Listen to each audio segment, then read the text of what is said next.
Well, welcome to the New Orleans Saints pregame report. I'm John DeShazier. Thanks for joining me here on Facebook Live, where we're coming to you from CenturyLink Field in Seattle.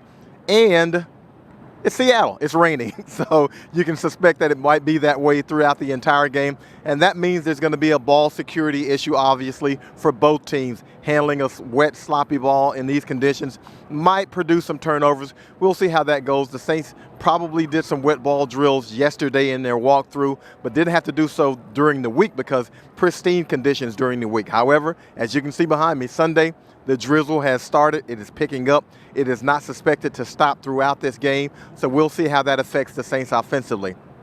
And speaking of offensively for the Saints, no Drew Brees today for only the fourth time in his New Orleans Saints career. Only the second game he's missed due to injury. We know he tore that thumb ligament against the Rams. He's going to be out for a while, so this will be the first game that he will miss as a starter this season. And the guy stepping into the breach for him, Teddy Bridgewater and Taysom Hill. Now, Teddy Bridgewater probably will start this game. He finished out for Drew Brees against the Rams, completed 17 of 30 passes, 165 yards, no touchdowns, no interceptions. Taysom Hill is the change-up guy. You bring him in to give you a little added dimension offensively. But Teddy Bridgewater is going to be the guy. And Teddy hadn't started a game of significance since the end of the 2015 season. That's when he started the NFC wildcard game against the Seattle Seahawks. So Teddy knows a little bit about the opponent for today, but Teddy also has fallen into a familiar feel when it comes to starting for the first time in a while. I mentioned to someone that I hadn't played any meaningful football since 2015. I was able to play in the game last year against the Carolina Panthers, but we had already sealed our place in the playoffs, and I was able to play in the preseason the past 2 years, but it's nothing like being out there during the games when it counts the most. Not saying that the preseason doesn't count and you never take the game for granted, but just to be able to go out there and compete at the high level just brought back memories. Teddy, in the same respect, people haven't seen you play, meaning football, since 2015. Yeah. How much are you trying to avoid putting pressure on yourself to use this as you're showing everybody who you are in a limited amount of time? For me, it's just all about being myself. And that's been my message to the guys when we're out there on the field. Just be you. You don't have to be anyone spectacular. You don't have to, go out of your way. If everyone just can be the best version of themselves, will help this football team win football games.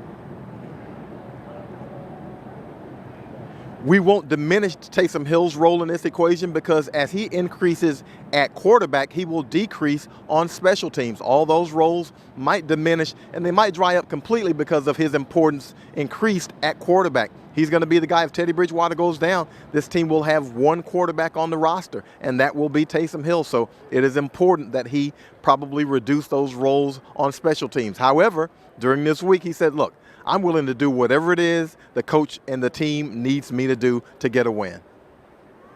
Look, any opportunity that I've had to get on the field, I've been very excited about. And I love being out on the field. I love competing. I love playing with my teammates. And so my mindset is no different than it was last week or the week before, that I'm going to prepare the best I can to take advantage of every opportunity and try to make the most of each of those opportunities. So the preparation, the excitement, everything is the same, and we'll just see, kind of what that role is going to be. Now, we've talked about both quarterbacks, but how effective is a quarterback going to be if he doesn't have proper protection from the offensive line? And that's something the Saints really want to clean up in this game. Had 5 holding penalties, 4 of which were accepted against the Rams. So the offensive line play has to clean up for the Saints to be better. That includes the run game, where they only ran for 57 yards on 20 carries against the Rams. Those will be of increased importance here with a different quarterback in the lineup. Now, as we shift to defense, the Saints actually played well defensively for two and a half quarters against the Rams. They only allowed 6 points in the first half, held the Rams to 13 points through 2.5 quarters. So they did the job for the majority of the game. However, there was some slippage as they proceeded into the fourth quarter. They gave up some chunk plays. The tackling wasn't there. And there are some areas that this defense, really wants and needs to clean up. And Cam Jordan, defensive end All-Pro, will tell you about those areas that the Saints want to clean up defensively. Aren't we always striving for perfection? in a game where I think we've had 2 or 3 defensive touchdowns, you're always looking for, one more. In a game where, you allow 300-400 yards on the field, there's just a clear cut of what you need to do.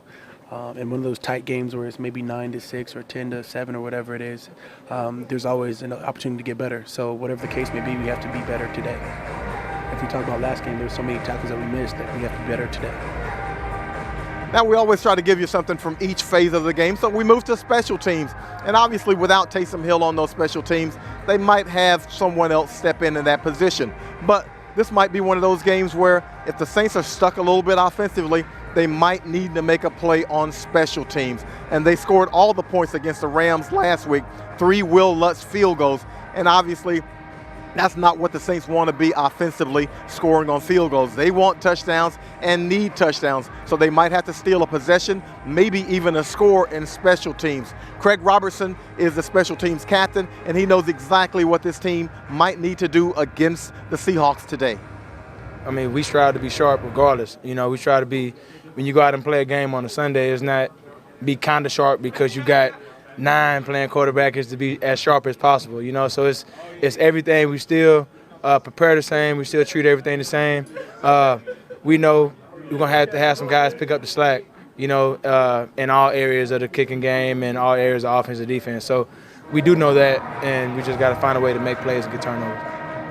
Well, we're going to thank you again for joining us here on the New Orleans Saints pregame show. We're brought to you by Harrah's New Orleans. Now, back home in New Orleans, locally, this game is going to kick off 3:25 p.m. Central Time.